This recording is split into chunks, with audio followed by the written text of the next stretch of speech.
Hello guys, good morning. Radha Swami ji, कैसे हो आप सभी? वेलकम मेरे यूट्यूब चैनल में। गाइस, आप देख सकते हो कि ये मेरी हल्दी है। ये मैंने सर्दियों में ली थी। हम सर्दियों में हल्दी का दूध में यूज़ करते हैं। तो मैंने ये पॉलीथीन में डालकर फ्रिज में रखी हुई थी और ये काफ़ी ज़्यादा ग्रो हो गई हैं। मैं कई दिन से सोच रही थी इसको अपने वहाँ पे वेजिटेबल गार्डन में लगाने के लिए। चलो आज मैं इसको लगा के आऊँगी। ये देख सकते हो कितनी सुंदर लग रही है, इसकी गांठें निकल रही हैं। हम इसको गमलों में भी लगा सकते हैं घर पे इसकी ग्रीनरी के लिए। और इसको उसमें से यानी 6 महीने बाद, साल बाद हम इसको निकाल सकते हैं तो मोटी मोटी गांठें निकल सकती हैं। तो हल्दी के बहुत सारे फ़ायदे होते हैं। हल्दी जो है सर्दियों में हम दूध में बॉईल करके कच्ची हल्दी थोड़ी सी काट के हम डाल सकते हैं। इससे जो है पेट में इन्फेक्शन वगैरह ये नहीं होती है। और नंबर 2, पानी में जो है बॉईल करके इसको ऐसे भी ले सकते हैं। ये इसके बहुत सारे फ़ायदे होते हैं। और नंबर 3, स्किन के लिए भी बहुत उपयोगी होती है।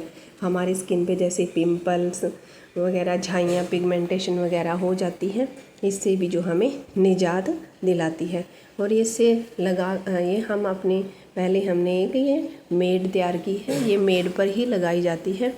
लोग खेत में भी लगाते हैं। खेत मिट्टी इसकी बुरबुरी होनी चाहिए। मैंने इसको एक मेड पे लगाया है। ये जो अंकुरित हो रखी थी इसको ऊपर लगाते हैं। खुरपी से थोड़ा सा खोद दिया है मैंने, नमी थी यहाँ पे, और मैंने इसको इस टाइप से लगा दिया है। और फिर जब ये सर्दियों में 6 महीने में, साल में हम इसको निकाल सकते हैं तो काफ़ी भारी मात्रा में ये निकल जाएगी। ये बहुत ज़्यादा मोटी हो जाती है और इसको हम निकाल कर सर्दियों में यूज़ कर सकते हैं। सर्दी में जो है इसके आप जानते ही हैं बहुत सारे फ़ायदे होते हैं। ये कैंसर के लिए भी बहुत उपयोगी है।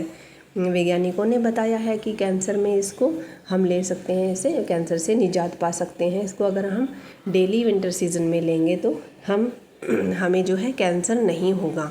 ये हमें वैज्ञानिकों ने बताया है। और मैंने अब अपनी सारी ये लगा चुकी हूँ जितनी मैंने ले रखी थी। और अब मैं आई हूँ भिंडी की तरफ। ये भी हमारे वेजिटेबल गार्डन में लगी हुई हैं, काफ़ी सारी हो जाती हैं तीसरे दिन। और हम इसको तोड़ने लग रहे हैं। ये कांटेदार भी होती हैं, इसको कांटे चुभते हैं और हाथों में जो है थोड़ी थोड़ी ईचिंग होने लगती है। और मैं इसको तोड़ने लग रही हूँ कच्ची कच्ची, अपने घर की स्वादिष्ट भिंडी। इसके भिंडी के खाने के जो है बहुत सारे फ़ायदे और नुकसान भी होते हैं, जो मैं आपको इस वीडियो के माध्यम से बताऊंगी। लोगों के पसंदीदा व्यंजन में शामिल है। हरी सब्जियों में अपना अलग स्थान रखने वाली भिंडी को लेडी फिंगर भी कहा जाता है। भिंडी का नाम उन सब्जियों में शुमार है जो या तो बेहद पसंद की जाती है या फिर कुछ लोग इसे बिल्कुल पसंद नहीं करते हैं। लेकिन क्या आप जानते हैं कि भिंडी खाने से कौन कौन से फायदे और नुकसान होते हैं? हृदय भिंडी आपके दिल को भी स्वस्थ रखती है। इसमें मौजूद पैक्टीन कोलेस्ट्रॉल को कम करने में मदद करता है। साथ ही इसमें पाया जाने वाला घुलनशील फाइबर रक्त में कोलेस्ट्रॉल को नियंत्रित करता है, जिससे हृदय रोग का खतरा कम होता है।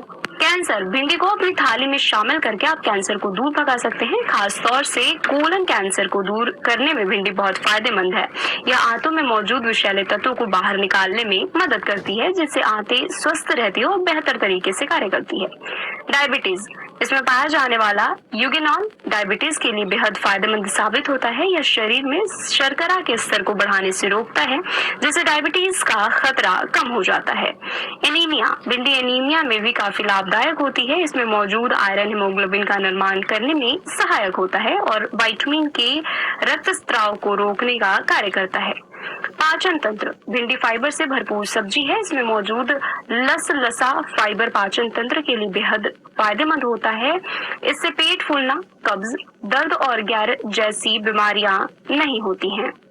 भिंडी के नुकसान, पथरी रोग, भिंडी में ओजलेट अत्यधिक मात्रा में पाया जाता है, जो गुर्दे और पीठ में पथरी या स्टोन के खतरे को बढ़ा देता है और पहले से मौजूद स्टोन को बढ़ाकर मजबूत कर देता है। भिंडी भुनने के नुकसान, भिंडी को भूनकर पकाने पर यह कोलेस्ट्रॉल के स्तर को बढ़ा सकती है, अतः इसे पकाने से पहले भूनना सेहत के लिए नुकसानदायक हो सकता है। किडनी, यदि आपको किडनी से संबंधित कोई रोग और पित्ताशय की पथरी है तो भिंडी का सेवन ना करें। हाई कोलेस्ट्रॉल, भिंडी को बनाते समय हमेशा कम तेल और कम मसाले का प्रयोग करें। ज्यादा तेल में पकी भिंडी खाने से आपको हाई कोलेस्ट्रॉल होने की संभावना बढ़ सकती है।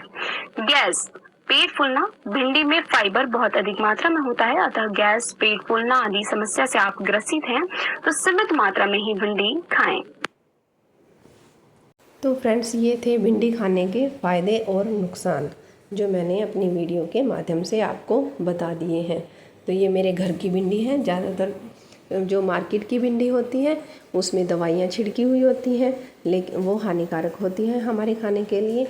तो ये मेरे घर की भिंडी है, ये लाभदायक है क्योंकि इस पर दवाइयों का कोई छिड़काव नहीं है। आजकल जब भिंडी को लगाना शुरू करते हैं तभी से ही दवाओं का छिड़काव शुरू कर देते हैं, लेकिन हम सिर्फ इसमें खाद ही, गोबर की खाद ही डालते हैं जो बहुत पौधों के लिए अच्छी होती है। इससे पौधे बहुत ग्रो भी होते हैं और कोई नुकसान भी नहीं होता, ना ही कीड़ा वगैरह लगता है। अगर हम कीड़ा लग जाता है तो हम लहसुन और प्याज के छिलके का हम उसमें छिड़काव कर देते हैं या फिर गौमूत्र का छिड़काव कर देते हैं। यहाँ पर लगे हुए हैं कुछ थोड़े से बैंगन जो मैं अभी हार्वेस्ट कर लेती हूँ। वो जल्दी जल्दी ग्रो हो जाते हैं और बैंगनी हम रोज़ तो नहीं खाते, तो मैं उनको थोड़ा कभी कभार पड़ोस में भी दे देती हूँ क्योंकि रोज़ बैंगनी वगैरह नहीं खाई जाती है, ज़्यादा लग जाती हैं, तो कभी किसी को दे दिया। और ये हमारे यहाँ पे एक बैंगनी पक गई है, ये मैंने अपने बीज के लिए रख लिया है। छोटे छोटे बैंगन और बैंगनी खाने में बहुत स्वाद लगते हैं, इनका भी अपना अलग ही अंदाज होता है। कभी भर के बना लेते हैं और कभी ऐसे ही। बैंगन का भरता भी बहुत ही ज़्यादा स्वादिष्ट होता है।